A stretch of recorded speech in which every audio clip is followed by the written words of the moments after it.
వందనాలండి. ఈరోజు 22 జనవరి వాక్యం ధ్యానించడం గురించి కొన్ని విషయాలు తెలుసుకుందాం. కీర్తనకారుడు 119:97లో ఈ మాట అంటున్నాడు. నీ ధర్మశాస్త్రం నాకెంతో ప్రియముగా ఉన్నది, దినమెల్లా నేను దాన్ని ధ్యానించుచున్నాను. ఈ వాక్యంలో కీర్తనకారుడు వాక్యం కొరకు దుప్పి నీటి కొరకు ఆశపడినట్లుగా ఆశపడుతున్నాడు. ఒక దుప్పి జీవితము నీటిపై ఆధారపడినట్లుగా మన జీవితాలు దేవుని వాక్యంపై ఆధారపడి ఉన్నాయి. వాక్యం ద్వారా మాత్రమే దేవుని గురించిన జ్ఞానం సంపాదించుకోవచ్చు. దేవుని వాక్యం మనలను జ్ఞానవంతులుగా చేస్తుంది. నిజమైన జ్ఞానం అంటే ఎక్కువ తెలివి పెంచుకోవడం కాదు, మన జీవితాలు మార్చుకోవడానికై దాన్ని అన్వయించుకోవాలి. మనలను నడిపించటంలో దేవుని అనుమతించుటయే జ్ఞానం. దేవుని వాక్యమైన బైబిలు 1500 సంవత్సరాల కాల వ్యవధిలో వ్రాయబడి ఉంది. హెబ్రీ పత్రిక 1:1లో చెప్పబడినట్లు, నానా సమయములలోనూ నానా విధములుగాను ప్రవక్తల ద్వారా మన పితరులతో మాట్లాడిన దేవుడు అంటున్నాడు. మనం అర్థం చేసుకునే స్థాయిని బట్టి మనకు ఆయన చిత్తము నెమ్మదిగా ప్రత్యక్షపరచబడుతుంది. ఒక దినపత్రికలాగా రాత్రంతా వ్రాయబడి ఉదయాన్నే బయటికి రాలేదు. ఏ మార్పు అవసరం లేనటువంటి బైబిల్ వ్రాయించుటకు దేవుడు చాలా సమయం తీసుకొని ఒక ప్రత్యేక విధానంలో ప్రత్యేక గ్రంథంగా వ్రాయించాడు. మనం ఓర్పుతో చదవడం లేదు కాబట్టి మనం లేఖనాలు సరిగా అర్థం చేసుకోవటం లేదు. ఈనాటి నూతన యుగ ప్రజలు ఇంకా ఓర్పు లేనివారుగా ఉన్నారు. పాత తరంలో వారి కంటే ఎక్కువగా ఓర్పు లేనివారు.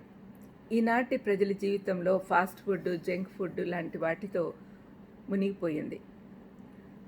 బోధకులు, పాస్టర్లు విశ్వాసులకు తమ ధనంలో దశంభాగము ఇయ్యాలని నేర్పిస్తారు, కానీ ఎవరైనా తమ సమయంలో దశంభాగము వాక్య ధ్యానంలో గడపాలని చెప్పరు. దానికి బదులు అనుదిన ధ్యానంతో ఒక 5 నిమిషాలు గడిపితే చాలు అనుకుంటున్నారు. నేను కూడా పెద్ద పెద్ద వీడియోలు చేసేదాన్ని, కానీ గమనించింది ఏంటంటే 3 మినిట్ 4 మినిట్ వీడియోసే బాగా చూస్తారు అని కనీసం కొంచెమన్నా మనము ధ్యానించుకుందామనే ఉద్దేశంతో ఈ డైలీ మెసేజెస్ గత 3 సంవత్సరాల నుంచి చేస్తూ ఉన్నాను. మరి అందరూ కూడా వాక్యం అంటే ఇష్టపడాలండి. ఇష్టపడితేనే మనము నేర్చుకోగలం.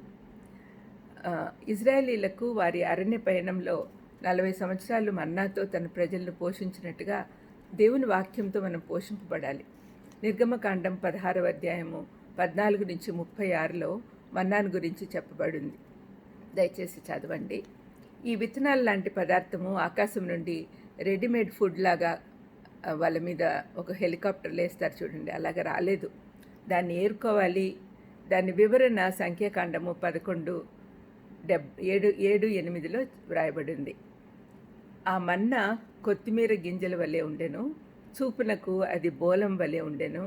జనులు తిరుగుచూ దాన్ని కూర్చుకొని తిరగట విసిరి లేక రోట దంచి పెనం మీద కాల్చి రొట్టెలు చేసిరి. దాని రుచి కొత్త నూనె రుచి వలె ఉండెను. ఇదంతా తయారు చేసేదానికి కొంత సమయం పడుతుంది కదండి. అంటే రెడీమేడ్ ఫుడ్ కాదు కదా, మనం తయారు చేసుకోవాలి. మనకి యథార్థంగా దేవుని వాక్యం నుండి లబ్ధి పొందాలనుకుంటే దేవుని వాక్యం ధ్యానించడంలో సమయం తీసుకోవాలి. మంచి సమయం, త్వరగా ఏదో చదువుతున్నామని కాకుండా ధ్యానించుకోవాలి. ప్రార్థన చేసుకుందాం. దయమేడా, వాక్యం ధ్యానించుట యొక్క ప్రాధాన్యత మాకు నేర్పించినందుకు మీకు స్తోత్రం నాయనా. తండ్రి, అనుదినము వాక్య ధ్యానం చేసుకునే దానికి సహాయం చేయమని యేసుక్రీస్తు నామమున వేడుకొంచున్నాం తండ్రి. ఆమెన్. God bless you.